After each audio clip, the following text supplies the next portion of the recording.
Historia de Jabobo. Tomo 3. Volumen 2. Tercer libro de los Reyes de Jabobo. Capítulo 19. El geometrismo natural. El grecoclásico. Con todo esto, era evidente de que Jabobo conspiraba en secreto para hacerse con el poder mundial y que estaba dando pasos, poco a poco, para lograrlo. Se hicieron grandes esfuerzos a fin de impedir que el imperio angloamericano y el resto de la comunidad internacional supieran de todo este rearme jabobés. Ahora bien, con respecto al desarrollo artístico surgido durante el reinado de Javier Duodécimo, se crearon 4 estilos diferenciados entre sí: el geometrismo natural, el grecoclásico, el vulcanismo y el submarinismo detallado. Del primero al último, cada cual se desarrolló durante una década, una seguido de la otra en ese mismo orden durante los aproximadamente 4 décadas que duró su reinado. Pues bien, el geometrismo natural es un estilo artístico que mezcla una curiosa combinación los elementos de la naturaleza con las figuras geométricas que son producto de la invención humana. Aunque usa colores muy variados, la tonalidad que prevalece en las obras de arte del geometrismo natural se caracteriza por ser oscura y apagada, pues sus tonos son fríos y tristes, propios de la noche. Enfocado en el surrealismo, combina elementos que serían imposibles hallarlos juntos en su estado natural. Por ejemplo, en el cuadro de Salaberry, El árbol de hoja octagonal, de 2270, aparece un árbol decaído, propio del otoño, con apenas follaje entre sus ramas, y en uno de sus extremos una gigantesca hoja en forma geométrica octogonal, unidimensionalmente plana. Obviamente son 2 elementos combinados por el arte, inspirado en el caprichoso devenir de la mente humana.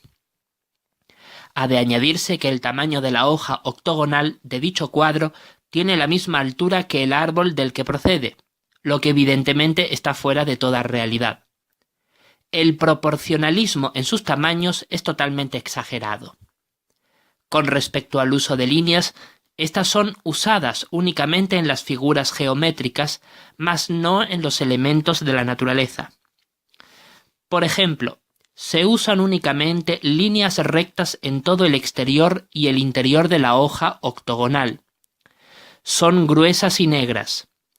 Sirven para marcar las diferentes delimitaciones de las minifiguras geométricas que están superpuestas unas con otras en perfecta armonía en el interior de la hoja octogonal.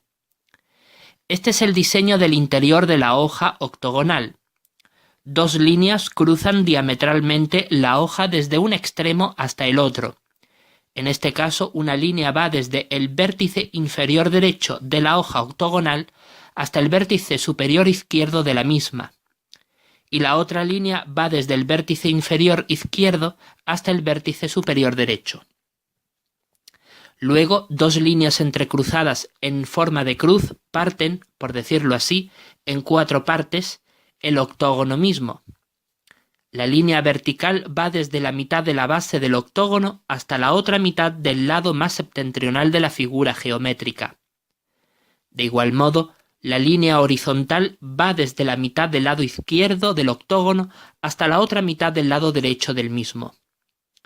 Paralelamente a esta última línea descrita, se observan otras líneas horizontales más, 2 arriba de esta y otras 2 debajo de esta. Las 2 de arriba van de la siguiente manera. La primera se extiende desde el vértice superior del lado izquierdo del octógono hasta el vértice superior del lado derecho del mismo. La segunda va 2/3 hacia arriba según la longitud del lado diagonal superior izquierdo del octógono hacia la misma altura, o sea, 2/3 hacia arriba, según la longitud del lado diagonal superior derecho del mismo. Las otras 2 líneas que van abajo en el octógono siguen la misma secuencia que las 2 anteriores ya mencionadas. Ahora bien, Entiéndase bien que las dos líneas horizontales que van paralelamente desde los vértices del lado izquierdo del octógono hasta el lado derecho del mismo forman en sí mismo un rectángulo superpuesto en el interior del octógono. Pues justamente hablando con respecto al interior de este rectángulo, existen dos líneas interiores que forman dos triángulos superpuestos uno al lado del otro, de 90 grados cada uno de ellos, que emergen respectivamente de las alturas, no de las bases del rectángulo. Esto forma inevitablemente que existan a su vez dos trapecios superpuestos, uno a cada uno de los lados de los dos triángulos que existen en el lado izquierdo del rectángulo, y lo mismo sucede en el lado derecho de este. Por eso, existen 4 triángulos, 2 a la izquierda y 2 a la derecha del rectángulo, así como 4 trapecios, 2 a la izquierda y 2 a la derecha, sin mencionar los otros 4 triángulos que se formaron por el cruce de líneas que se han descrito antes, ubicados en el corazón mismo del octógono. Finalmente, y para terminar de describir el interior de la hoja octogonal, ha de indicarse que la multitud de figuras geométricas que han surgido con el subsiguiente entrelazado de líneas internas que hemos descrito antes, añadimos que todas ellas poseen un color en especial. Puede ser el gris, el violeta, el marrón, el naranja, el rosado, el azul, el celeste, el verde claro, el verde oscuro, el rojo o el amarillo. Los colores siguen una secuencia, y es que siguiendo las agujas del reloj, una figura posee el mismo color en su superficie que la que posee su gemela ubicada en las antípodas del octógono. Y sólo en el trapecio que existe en el extremo del lado inferior derecho, al igual que el gemelo ubicado en las antípodas del octógono, posee sobre su superficie 3 bandas de color amarillo combinadas a su vez con 3 bandas de color azul. Este colosal diseño de la hoja octogonal sirvió de inspiración para fabricar innumerables losas y pavimentos marmóleos del mismo diseño para decorar los suelos de las edificaciones elaboradas por la industria constructora en todo el imperio de Jabobo durante la década de los 70 del siglo XXIII de la era cristiana. No existen expresiones humanas en el geometrismo natural, puesto que es un estilo que combina únicamente los elementos naturales con las figuras geométricas. La nitidez es mayor en las figuras geométricas que en los elementos naturales usados en este estilo. Se usan los contrastes con respecto a los tamaños de las figuras geométricas, que suelen ser mayores que los propios elementos naturales empleados en dicho estilo, así como los colores que paradójicamente, y como es propio del surrealismo, son más vivos y cálidos en las figuras geométricas que en los elementos naturales, en cuyo caso son oscuros, fríos y tristes. Por último, en el cuadro El árbol de hoja octogonal no se observa el uso del horror vacui, puesto que el cielo nocturno que sirve como fondo de escenario para el árbol y la figura geométrica en cuestión está muy pobremente decorado por una luna en cuarto menguante y pocas estrellas en el firmamento. Ahora bien, durante la década de los 80 del siglo XXIII de la era cristiana, se desarrolló en Jabobo otro estilo artístico, impulsado por Pacelli Giuseppe, el grecoclásico. Su cuadro más representativo es El Partenón de Jabobo, del año 2283. Hizo aquella obra maestra en el homenaje al Partenón de Jabobo, un gran museo de arte grecorromano que el gobierno de Jabobo inauguró en Río de Janeiro al acordar con Gran Bretaña el reparto de diversas obras de arte de la época romana y griega, basándose en antiguos acuerdos de intercambio cultural que hubo en épocas pasadas, acabando la Primera Guerra Mundial. El estilo grecoclásico se inspira en el arte griego y lo mezcla con la simpleza del arte moderno. El cuadro El Partenón de Jabobo solo refleja la fachada del edificio retratado en cuestión. Fuera de toda armonía, realismo y congruencia, La fachada posee 7 columnas vagamente decoradas, a excepción del color gris usado en ellas, y la entrada está justo en el medio, entre 3 columnas a la izquierda y otras 4 a la derecha de la misma. El color de fondo de la fachada es de rojo, y se aprecian despintadas en ella, pues aparecen ladrillos al descubierto por causa de la pintura decaída sobre ellas. Toda una burla a la precaria calidad de la pintura empleada en el edificio que el mismo gobierno invirtió en ella.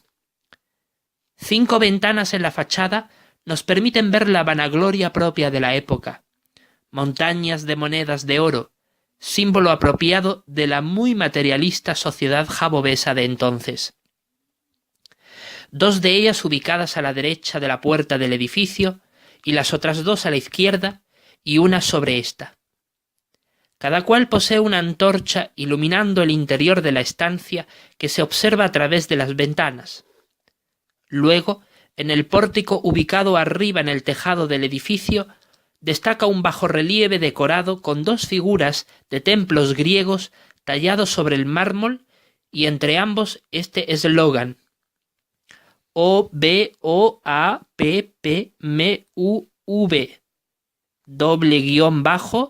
_CBL. Esto significa orgullo, benevolencia, ostentosidad, ambición, poder, pertenencia, magnanimidad, unión y varonilidad, características buenas del Lord, haciendo referencia al rey de Jabobo. Los colores que predominan en el grecoclásico son el rojo, el celeste y el gris. Predomina la tonalidad cálida y brillante. Se usan líneas para demarcar los límites del edificio. No existen las expresiones humanas sino las animales, como las representadas en la superficie de la puerta del edificio, un perro y un león. Y la nitidez empleada en este estilo es poco clara y difuminada en los detalles pequeños como en los ladrillos, las monedas o los animales, pero bien marcadas en los contornos del edificio o del paisaje que hay de fondo. No se aprecia el uso de contrastes en este estilo.